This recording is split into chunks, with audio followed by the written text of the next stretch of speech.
Hello viewers, কেমন আছেন সবাই? আজকে আমি নিয়ে এসেছি চিলি চিকেনের রেসিপি। এই চিলি চিকেনটা কিন্তু ছোট থেকে বড় সবাই অনেক পছন্দ করে।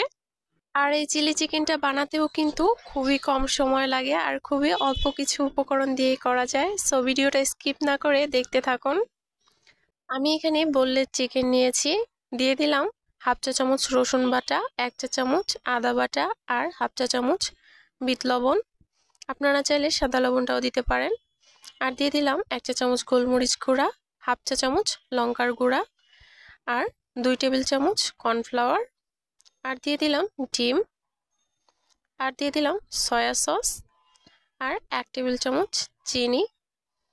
আর দিয়ে দিলাম লেবুর রস। এখন চিকেনটাকে ম্যারিনেট করে রেখে দিব 30 মিনিটের জন্য। আর আপনাদের হাতের কাছে যদি সয়া সসটা না থাকে তাহলে স্কিপ করতে পারেন, কিন্তু সয়া সসটা দিলে টেস্টটা ভালো আসে। আর আমি এখানে নিয়েছি পেঁয়াজ আর ক্যাপসিকাম।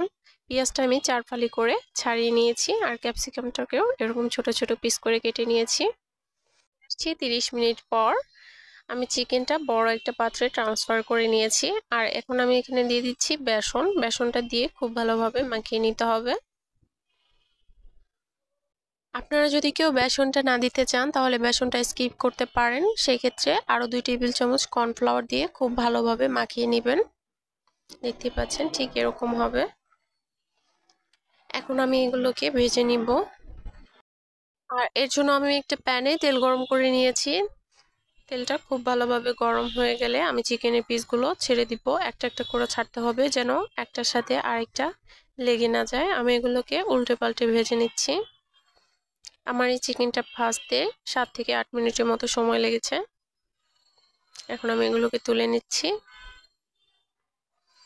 তারপরে সেই তেলে আমি দিয়ে দিব পেঁয়াজগুলো হালকা একটু ভাজা হয়ে গেলে আমি এখানে দিয়ে দিব ক্যাপসিকাম।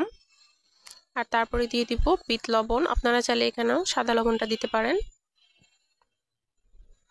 তারপরে নাড়াচাড়া করে আরো কিছুক্ষণ ভেজে আমি এখানে দিয়ে দিব পরিমাণ মতো জল। জলটা আমি খুবই অল্প দিয়েছি। তারপর ঢাকনা দিয়ে ঢেকে রান্না করেছি 3 মিনিটের মতো।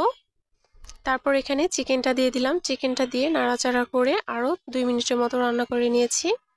তারপর আমি এখানে কর্নফ্লাওয়ার আর জলের মিশ্রণটা দিয়ে দিলাম। আমি এখানে একটা বাটিতে 2 টেবিল চামচ কর্নফ্লাওয়ার গুলে রেখেছিলাম, সেটাই দিয়ে দিলাম। আর দিয়ে দিলাম সয়া সস 1 টেবিল চামচ, টমেটো সস 2 চা চামচ আর গ্রিল চিলি সস 1 চা চামচ। তারপর দিয়ে দিলাম গোলমরিচ গুঁড়ো। এগুলো দিয়ে আমি আরো 5 মিনিট রান্না করে নিয়েছি। আর এই তো এখন কিন্তু আমার চিলি চিকেনটা একেবারে রেডি। আপনাদের কাছে যদি গ্রিল চিলি সসটা না থাকে তাহলে সেটা স্কিপ করতে পারেন। আমি এখন নামিয়ে নিব। এই তো নামিয়ে নিয়েছি, দেখেন কতটা সুন্দর হয়েছে। যারা ফেসবুক থেকে দেখছেন অবশ্যই পেজটা ফলো দিয়ে দিবেন। আর যারা আমার ইউটিউব চ্যানেল থেকে দেখছেন তারা আমার চ্যানেলটি সাবস্ক্রাইব করে দিবেন এবং অল নোটিফিকেশন অন করে দিবেন। আরও নতুন নতুন ভিডিও দেখতে চাইলে আমাকে অবশ্যই কমেন্ট করে জানাবেন। এই চিলি চিকেনটা কিন্তু ফ্রাইড রাইসের সাথে দারুণ লাগে।